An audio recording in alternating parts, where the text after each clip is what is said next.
Hello guys! We're going to Monte Valley.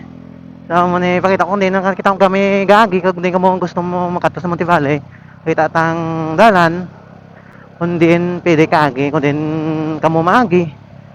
So, ang dalan, may aerial view kita di guys, magpakita ko sa inyo. Pag nakato sa Monte Valley, di ka di kalabot sa may ilang ano sang aningalan, ang elementary school siguro. Turn ka mo left.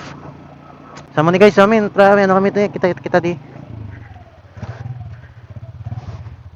May hari kita di nga ano, nga drone shot. Sama ni papasulo dire. Medyo off-road na dire gawa. Pero nice man ang view Beno? Nice man ang view dire. Open pa kung gusto niyo magkadto sa 5,000 Roses. Kung gabi, mo ginang highlights ang ilang lugar. Kung adlaw naman mga dinosaur nila. And then ang mga lubid-lubid nila blada. Muna yung actual nga lagyan natin diyo. So kung mga Mio kada scooter guro do okay goods lang. Kaya.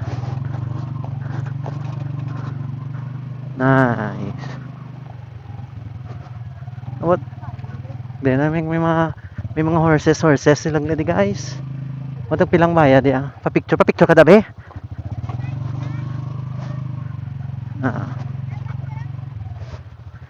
Dito lang. Nice. Okay, guys. Rough road no.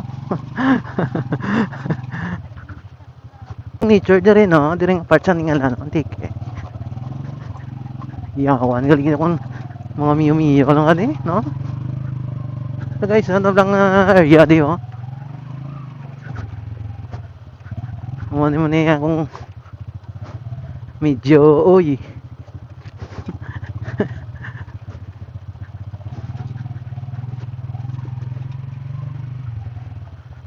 Gusto niyo mag-adventure, gusto niyo maglagaw, do medyo mo ning mga experience. Ari oh. Punta na to di guys sa aerial view Pasulod eh. Here we go, Monte Valley.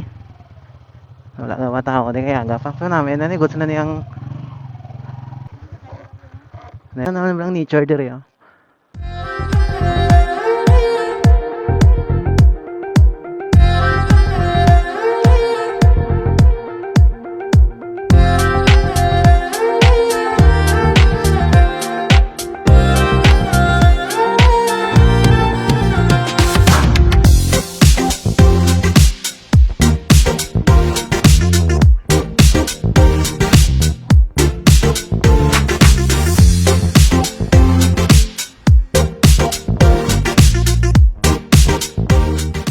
Hey guys, for today's video, ari kami sa may Monte Valley, sa may barangay Ningalan, diri sa Antique. So, may hari kami ding clips kung paano. So, siguro mag-entrance fee 100 pesos each person magsulat ka dire. Ang adults pila 100 man. So, kung namin dire kay unique ang ilang mga lubid-lubid nila guys. Dito ka sa kanat ni karon ni mga dinosaur di kag butan natin aerial view kung ano ka namin dire sa Monte Valley dire sa may no, mga Ningalan. Oh, ayos kid.